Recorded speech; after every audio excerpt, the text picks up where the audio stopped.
उसके पुत्र ईसा का रक्त हमें हर पाप से शुद्ध करता है। मधुरिम सुप्रभात। मेरे प्रिय भाइयों बहनों, युवा साथियों और प्यारे बच्चों, स्वागत है आप सभी का ट्रिनिटी क्रॉनिकल्स के इस वचन सन्मार्ग के इस प्रातः बेला की श्रृंखला में।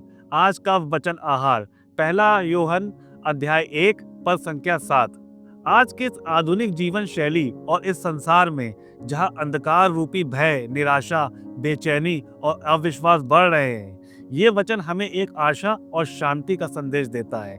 आज के युग में जहां डिजिटल और सोशल मीडिया की दुनिया में अधिक समय बिताने से मानवीय संबंधों में दूरी बढ़ रही है, ये वचन हमें वास्तविकता और ईश्वर से जुड़े जीवन के महत्व को सिखाता है। आज आभासी संसार में बाहरी छवि और दिखावे पर अधिक ध्यान दिया जाता है। शायद यही सफलता का नया मापदंड हो गया है। जैसे इस आत्मीयता, सच्चाई, मानवता और मानवीय कार्य में पारदर्शिता का अभाव बढ़ता जा रहा है, या यूं कहें हम अपने निम्न स्तर तक जा पहुंचे हैं। आज का ये वचन विशेष रूप से हमें प्रेरित करता है कि हमें सच्चाई और पवित्रता की राह पर चले। ज्योति में चलने का अर्थ है सत्य और ईमानदारी का जीवन जीना, जो हमारी आत्मा और पिता परमेश्वर के साथ हमारे संबंधों को दृढ़ करता है। यदि हम सच्चाई में रहेंगे तो हमारा आपसी संबंध भी हर किसी के साथ मजबूत होगा। जब हम ईश्वर की ज्योति में जीवन जीते हैं तो हम अपने जीवन का बोझ अकेले नहीं उठाते हैं। यूहन्ना के सुसमाचार अध्याय 8 पद संख्या 12। प्रभु यीशु हमें ये बताते हैं कि संसार की ज्योति मैं हूँ। जो मेरा अनुसरण करता है वो अंधकार में भटकता नहीं रहेगा, उसे जीवन की ज्योति प्राप्त होगी।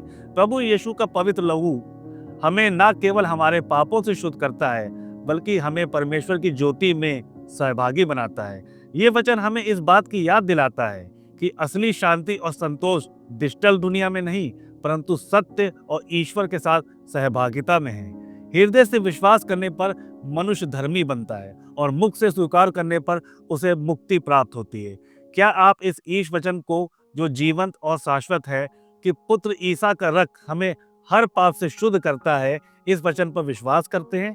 आइए कुछ पलों के लिए हम इन वचनों पर चिंतन करें और अपने दैनिक जीवन में इसे अपने प्रियजनों के साथ आत्मसात करने का प्रयास करें, जिससे इसका प्रतिफल आपके प्रियजनों को भी प्राप्त हो।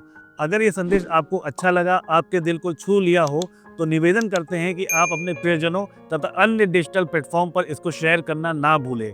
आपका दिन सफल और खुशियों से भरा हो और आपका और आपके प्रियजनों का जीवन प्रभु के आध्यात्मिक परिवेश के संपर्क में हमेशा बना रहे। यही मंगल कामना हम आपके लिए करते हैं। शुभ दिवस।